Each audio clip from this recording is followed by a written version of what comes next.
University of Okara में fall 2023 के admissions open हो गए हैं। लास्ट डेट है अप्लाई करने की वो 16 अगस्त है। बहुत से स्टूडेंट जो है वो नॉर्मली वेट करते रहते हैं कि जब सारी यूनिवर्सिटीज़ के एडमिशन क्लोज़ हो जाते हैं तो तब जो है वो यूनिवर्सिटी ऑफ ओकाड़ा के एडमिशन्स ओपन होते थे। लेकिन इस बार जो है वो यूनिवर्सिटी ऑफ ओकाड़ा भी दूसरी यूनिवर्सिटी के साथ एज अ कंपेटिटर के तौर पे जो है वो सामने आ रही है। और इस बार जो है वो एडमिशन जो है वो अगस्त में ही ऑफ़र कर दिए गए हैं और इन एडमिशन्स की जो क्लोजिंग डेट है वो 16 अगस्त है। यानी 16 अगस्त तक जो है वो स्टूडेंट अप्लाई कर सकते हैं और इसके बाद जो है वो इस बार डेट एक्सटेंड होने के भी कोई चांसेस नहीं है। नॉर्मली ये होता था कि बाद में जो है वो बाज़ औक़ात जो है वो डेट एक्सटेंड हो जाती थी, लेकिन इस बार ऐसा भी कोई सीन जो है वो नज़र नहीं आ रहा। तो इसलिए जो है जो स्टूडेंट जो है वो यूनिवर्सिटी ऑफ ओकाड़ा में एडमिशन लेना चाहते हैं उन्हें चाहिए कि वो जल्दी जल्दी जो है वो अप्लाई करें। और ऑनलाइन अप्लाई करने के लिए ये लिंक ही दिया हुआ यूनिवर्सिटी का। अब यहाँ पे इस लिंक पे क्लिक करेंगे, मैं अपनी डिस्क्रिप्शन में भी ये लिंक जो है वो ऐड कर दूँगा, तो यहाँ पे क्लिक करके जो है वो आप अप्लाई कर सकेंगे। अब उसके बाद हम आते हैं डिस्कस करते हैं कि इस बार यूनिवर्सिटी ऑफ ओकाड़ा जो है वो कौन कौन से डिग्री प्रोग्राम्स में जो है वो एडमिशन्स ऑफ़र कर रही है। इसके अंदर जो सबसे इम्पॉर्टेंट जो है जहाँ पे जो है वो सबसे ज़्यादा एडमिशन्स होते थे वो था कंप्यूटर साइंस के प्रोग्राम्स।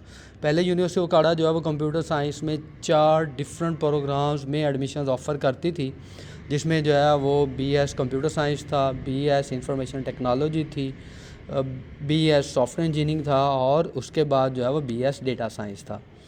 लेकिन अब जो है वो यूनिवर्सिटी ने और HEC ने मिलकर जो है ये डिसाइड किया है कि यूनिवर्सिटी के अंदर क्वालिटी ऑफ एजुकेशन को बेहतर करने के लिए नंबर ऑफ़ एडमिशन्स को कम किया जाए और क्वालिटी ऑफ एजुकेशन के ऊपर जो है वो फोकस किया जाए। इसलिए इस बार जो है वो यूनिवर्सिटी ऑफ ओकाड़ा जो है वो सिर्फ BS कंप्यूटर साइंस और BS डेटा साइंस में एडमिशन्स ऑफ़र कर रहा है। और BS डेटा साइंस जो है वो नॉर्मली ये एक अगर हम कंसीडर करें तो ये एक बिल्कुल नया डिसिप्लिन है, जो कि पाकिस्तान में बहुत कम यूनिवर्सिटी जो हैं वो ऑफ़र कर रही हैं। लेकिन अगर हम जॉब पॉइंट ऑफ व्यू से देखें तो ये बेसिकली फ्यूचर है।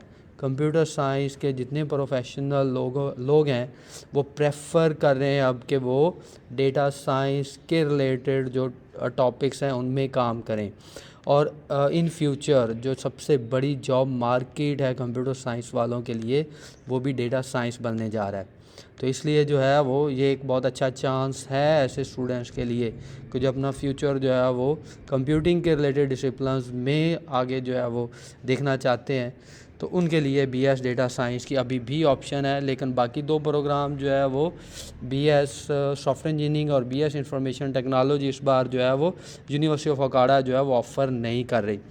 बहुत सारी क्यूरीज़ भी मैनेजमेंट को जो एडमिशन के रिलेटेड लोग हैं उन्हें भी आ रही हैं, तो ये क्लियरली आप जो है वो इस चीज़ को नोट कर लें कि सिर्फ इन 2 प्रोग्राम के जो BS लेवल के प्रोग्राम्स हैं उनमें BS कंप्यूटर साइंस और BS डेटा साइंस में एडमिशन्स ऑफ़र हुए हैं। इसके अलावा MS कंप्यूटर साइंस है, उसमें भी जो है वो BS के बाद जो लोग एडमिशन लेना चाहते हैं उनके लिए भी एडमिशन जो है वो ऑफ़र किए गए हैं। इसके अलावा जो है वो अगर हम देखें तो बहुत ज़्यादा ऐसे प्रोग्राम्स हैं या एडमिशन जो है स्टूडेंट्स का जो फोकस होता है वो केमिस्ट्री, फ़िज़िक्स, ज़ूलॉजी और बायो रिलेटेड जो डिसिप्लिन्स हैं वहाँ पे होता है। तो उसके अंदर जो है वो आप यहाँ पे देख सकते हैं कि इसके अलावा जो नॉन मेडिकल के स्टूडेंट्स हैं उनकी जो मेन प्रायोरिटी बेसिकली वो या तो कंप्यूटिंग डिसिप्लिन्स हैं या उसके बाद फिर जो है वो मैथमेटिक्स आता है। तो मैथमेटिक्स में भी जो है वो BS मैथमेटिक्स में एडमिशन ऑफ़र हुआ है। उसके बाद जो है वो मैथमेटिक्स में 5th सेमेस्टर में भी इनटेक है। 5th सेमेस्टर इनटेक का मतलब ये है कि ऐसे बच्चे जो कि पहले 2 साल का वो ग्रेजुएट प्रोग्राम करके आए होते हैं, जिनको जो है वो 2 ईयर प्रोग्राम बेसिकली कहा जाता है। वो डिफरेंट यूनिवर्सिटी हैं या डिफरेंट कॉलेजेस ऑफ़र करते हैं, तो उनके लिए भी ऑप्शन है कि वो 2 साल का जो है वो प्रोग्राम जिन्होंने पहले किया हुआ है तो वो आप जो है वो 5th सेमेस्टर में एडमिशन ले सकते हैं। इसके अलावा जो है वो केमिस्ट्री है, केमिस्ट्री में केमिस्ट्री, अप्लाइड केमिस्ट्री, यहाँ पे भी 5th सेमेस्टर में इनटेक है। जो कि एडीपी बेसिकली करके आते हैं, तो उनके लिए ये ऑप्शन है। उसके अलावा जो है वो फ़िज़िक्स में बीएस फ़िज़िक्स है, पीएडी फ़िज़िक्स है, एमएस फ़िज़िक्स है। इसके अलावा यहाँ पे फ़िज़िक्स के अंदर भी एक नया प्रोग्राम जो है वो इंट्रोड्यूस हुआ है, जो कि लास्ट 2 ईयर से भी ऑफ़र हो रहा था, जिसमें बीएस कंप्यूटेशनल फ़िज़िक्स है और बीएस कंप्यूटेशनल फ़िज़िक्स 4 ईयर है और 5th सेमेस्टर इनटेक है। तो ये भी एक जो है वो फ्यूचर ट्रेंडिंग प्रोग्राम है। और मैं ये प्रेफर करूँगा कि ऐसे स्टूडेंट जो कि आगे अपना फ्यूचर जो है वो फ़िज़िक्स या इसके रिलेटेड डिसिप्लिन में देखना चाहते हैं, तो उन्हें जो है वो बीएस कंप्यूटेशनल फ़िज़िक्स को प्रेफर करना चाहिए, क्योंकि ये कंप्यूटिंग बेस्ड है। यहाँ पे आपको प्रैक्टिकली लेवल करने के बजाय जो है वो कंप्यूटिंग के टूल्स को यूज़ करते हुए आप वही जो फ़िज़िक्स के एक्सपेरिमेंट्स हैं वो परफॉर्म कर सकते हैं। उसके अलावा ज़ूलॉजी के रिलेटेड जो है वो बहुत सारे डिसिप्लिन्स हैं जहाँ पे जो है वो आप अप्लाई कर सकते हैं। उसके बाद हम आते हैं यहाँ पे जो है वो ऐसे स्टूडेंट्स जो कि नॉन साइंस सब्जेक्ट्स के रिलेटेड है, तो उनके लिए भी बहुत सारी ऑप्शंस हैं, जिनमें जो है वो सोशियोलॉजी है, फ़ाइन आर्ट्स है, मैनेजमेंट साइंसेज और कॉमर्स है। मैनेजमेंट साइंस में जो है वो बीबीए है, बीबीए 5th सेमेस्टर यहाँ पे भी एडीपी वालों के लिए जो है वो ऑप्शन है कि वो यहाँ अप्लाई कर सकते हैं। उसके बाद जो है वो बीबीआईटी है, बीएस पब्लिक एडमिनिस्ट्रेशन है और फिर एमएस मैनेजमेंट साइंस है। कॉमर्स में जो है बीएस कॉमर्स है, बीएस बैंकिंग एंड फाइनेंस है और बीएस अकाउंटिंग एंड फाइनेंस है। उसके बाद जो है इकोनॉमिक्स है, लॉ है, क्रिमिनोलॉजी है, उर्दू है, लाइब्रेरी इंफॉर्मेशन साइंस है, इंग्लिश लिटरेचर है, इंग्लिश लिंग्विस्टिक्स है और सिमिलरली जो है वो इसमें इस्लामिक स्टडीज़ है, मीडिया एंड कम्युनिकेशन स्टडीज़ है और साइंस एजुकेशन है, एजुकेशनल स्टडीज़ है, स्पेशल एजुकेशन है, टीचर एजुकेशन है। उसके बाद जो है वो साइकोलॉजी है। तो ये वो डिसिप्लिन्स हैं। और फिर जो है वो स्टैटिस्टिक्स भी एक बड़ा इंपॉर्टेंट एरिया है, जो कि ऐसे स्टूडेंट जो कि नॉन मेडिकल के हैं, तो वो कंप्यूटिंग, मैथ और उसके बाद जो है ये एक बेहतर ऑप्शन उनके लिए जो बनती है वो स्टैटिस्टिक्स है। अब इसके अंदर जो है वो इस बार थोड़ा सा जो है वो रूल्स का आपको ख्याल रखना पड़ेगा कि पहले क्योंकि यूनिवर्सिटी उकाड़ा जब भी एडमिशन ऑफ़र करती थी, तो उसमें ये होता था कि आपका जब रिज़ल्ट अनाउंस हो जाता था एफएससी का या इंटरमीडिएट का, तो उसके बाद जो एडमिशन ऑफ़र होते थे या एडमिशन ओपन होते थे। इस बार अब भी क्योंकि सेकंड ईयर का रिज़ल्ट नहीं आया या इंटरमीडिएट का और एफएससी का रिज़ल्ट नहीं आया, तो स्टूडेंट ये सोच रहे होंगे कि शायद अभी हम अप्लाई नहीं कर सकते। तो यूनिवर्सिटी ने यहाँ पे जो है वो थोड़े से अपने रूल्स जो हैं वो रिलैक्स किए हैं। और उन रूल्स रिलैक्स करने का फ़ायदा ये है कि अब आपने सेकंड ईयर के रिज़ल्ट का वेट नहीं करना। सेकंड ईयर के रिज़ल्ट का वेट किए बगैर आप अप्लाई कर सकते हैं और आपने वहाँ पे सिर्फ फर्स्ट ईयर का रिज़ल्ट जो है उसके मार्क्स की बेस पे आप अप्लाई कर सकते हैं। आपका मेरिट फर्स्ट ईयर के रिज़ल्ट की बेस पे ही बनेगा। अगर मैं ये आपको पढ़ के बता दूँ, second year result awaiting students can also apply to this program. The merit of result awaiting students shall be determined based on the first year results. However, concerned department may impose additional conditions, i.e. specific percentage of marks in second year examination. यानी ये तो clear cut यहाँ से है कि आप जो है वो फर्स्ट ईयर की बेस पे एडमिशन के लिए अप्लाई कर सकते हैं। तो इसका मतलब यह है कि अब आपको सेकंड ईयर के रिज़ल्ट का वेट करने की ज़रूरत नहीं है। उसके बाद जो है वो डिपार्टमेंट जो है वो कुछ परसेंटेज के ऊपर जो है वो रिस्ट्रिक्शन लगा सकते हैं। जिस तरह कंप्यूटिंग डिसिप्लिन में ये रिस्ट्रिक्शन है कि आपके जो टोटल मार्क्स हैं वो 50% से नीचे नहीं होने चाहिए। तो अगर अभी किसी के मार्क्स 50% से ज़्यादा हैं तो वो फर्स्ट ईयर की बेस पे अप्लाई कर सकता है। लेकिन अगर सेकंड ईयर के और फर्स्ट ईयर के मार्क्स मिला के बाद में अगर उसका रिज़ल्ट जो है वो 50% से नीचे चला जाता है तो वो बेसिकली फिर एलिजिबल नहीं होगा। इसी तरह जो स्टूडेंट फर्स्ट ईयर की बेस पे अप्लाई कर रहे होंगे उनके लिए ज़रूरी है कि वो सेकंड ईयर पास करेंगे तो उनका एडमिशन सिक्योर रहेगा।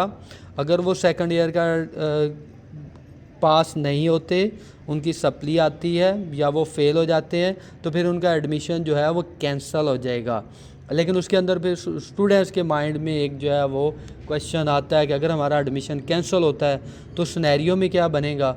तो उस सिनेरियो में जो है वो यूनिवर्सिटी ने ये रूल्स रेगुलेशन डिफ़ाइन किए हैं कि आपकी फ़ी जो है वो आपको रिटर्न कर दी जाएगी, लेकिन उसमें कुछ परसेंटेज जो कि प्रोसेसिंग फ़ी है या जिसको एडमिशन फ़ी कहते हैं वो रिटर्न नहीं होगी। उसके अलावा जो है वो तकरीबन आपकी टोटल फ़ी का जो है वो अबाउट 15 to 20% बनता है जो आपको रिटर्न नहीं होगा।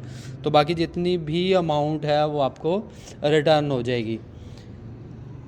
उसके अलावा जो है वो ऐसे स्टूडेंट्स जिनका जो कि एमफिल या पीएचडी में अप्लाई करना चाहते हैं और वो भी उनका कहीं से रिज़ल्ट नहीं आया, अभी रिज़ल्ट अनाउंस नहीं हुआ, तो वो भी अपने अगर बीएस वाले स्टूडेंट हैं जो कि एमएस में एडमिशन लेना चाहते हैं तो वो बीएस 7th सेमेस्टर के रिज़ल्ट की बेस पे अप्लाई कर सकते हैं और उसकी बेस पे उनका मेरिट भी बन जाएगा, उनका एडमिशन भी हो जाएगा। लेकिन उसके लिए ये क्राइटेरिया होगा कि एक गिवन लिमिटेड पीरियड के अंदर जो है वो स्टूडेंट को अपने 8 सेमेस्टर उसका क्लियर होना चाहिए, यानी उसकी डिग्री कंप्लीट होनी चाहिए और फिर उसने ये प्रॉपर डॉक्यूमेंट्स जो है वो अपने डिपार्टमेंट में जो है यूनिवर्सिटी में सबमिट करवाने होंगे।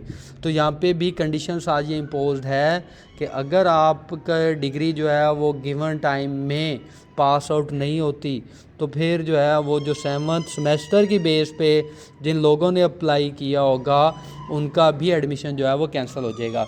इसको अगर हम क्लियरली डिफ़ाइन करें तो हम कहते हैं for admission in MS MPhil programs result awaiting students of final term can apply the merit of such students will be determined based on the recent last minimum 7th or 8th semester program or 5th semester intake and third in case of MSc MA or 4th semester program semester results। यानी यहाँ पे ऐसे student जिन्होंने MSc की है उनके लिए भी ये है कि अगर उनके जो है वो क्योंकि 4 सेमेस्टर होंगे या ईयर बेस है तो उनके 1 साल का रिज़ल्ट आया होगा, दूसरे साल का रिज़ल्ट नहीं आया, या एमएससी या एमए जो है वो 4 सेमेस्टर पे बेस कर रहा होता है तो फिर उनके जो अगर 3 सेमेस्टर का रिज़ल्ट आया तो वो भी 3rd सेमेस्टर के रिज़ल्ट की बेस पे अप्लाई कर सकते हैं। इसी तरह जो है वो पीएचडी के जो एडमिशन्स हैं उनके लिए अगर किसी ने अप्लाई करना है और उसका अभी एमएस का जो है वो 4th सेमेस्टर है और उसका रिज़ल्ट नहीं आया तो वो भी एलिजिबल हैं, वो भी अपने जो है एमएस के 3rd सेमेस्टर के रिज़ल्ट की बेस पे जो है वो पीएचडी के लिए अप्लाई कर सकते हैं। और ये सारे बेसिकली जो है वो क्राइटेरियाज़ था। लेकिन अब इसके लिए जो सबसे इम्पोर्टेंट चीज़ जिनका आपको ख्याल रखना है वो डेट्स हैं या डेडलाइंस हैं जिनको मीट करना जो है वो बहुत ज़रूरी है। इसी तरह जो है वो ये सारे रूल्स रेगुलेशन जो मैंने वहाँ पे डिफ़ाइन किए हैं वो वहाँ पे यहाँ पे भी जो है वो क्लियरली डिफ़ाइंड है। आप इनको जो है वो अच्छी तरह पहले पढ़ लें इन रूल्स रेगुलेशंस को, कौन कौन से डॉक्यूमेंट्स चाहिए, क्या डॉक्यूमेंट्स चाहिए, ये सारा आप पढ़ के तो फिर अप्लाई करें। लेकिन एक चीज़ का इसमें जो है वो ख्याल रखें कि आपने अगर यूनिवर्सिटी के अंदर जो है वो पहले जो है वो एडमिशन के लिए जो है वो फ़ी काफ़ी कम होती थी, लेकिन इस बार जो है वो 500 कर दी गई है। और अगर आपने एक से ज़्यादा प्रोग्राम में अप्लाई करने हैं तो फिर हर प्रोग्राम के लिए 200 जो है वो ऐड होता जाएगा। इस बार यूनिवर्सिटी में मेरिट जो है वो काफ़ी हाई रहने के चांसेस हैं। ख़ास तौर पे कंप्यूटिंग डिसिप्लिन्स के अंदर मेरिट जो है वो 75-78% से नीचे नहीं आएगा। तो कोशिश करें जैसे ही आपका मेरिट लिस्ट में नाम आए आप उसी वक्त अपनी फ़ी जो है वो डिपॉजिट करके अपनी सीट सिक्योर करें। अदरवाइज़ होता ये है कि स्टूडेंट वेट करते रहते हैं। तो इस बार क्योंकि नंबर ऑफ़ सीट्स भी कम है और डिसिप्लिन्स भी कम है तो मेरिट जो है वो, बल्कि मेरी एक्सपेक्टेशन तो ये है कि 80% से नीचे नहीं आएगा। तो अगर ज़्यादा से ज़्यादा मेरिट नीचे रहा तो 75% तक आएगा। तो कोशिश करें कि आप जो है वो टाइमली अप्लाई करें और जैसे ही मेरिट लिस्ट में आपका नेम आता है तो आप फ़ौरन जो है वो अपनी फ़ी डिपॉज़िट करें।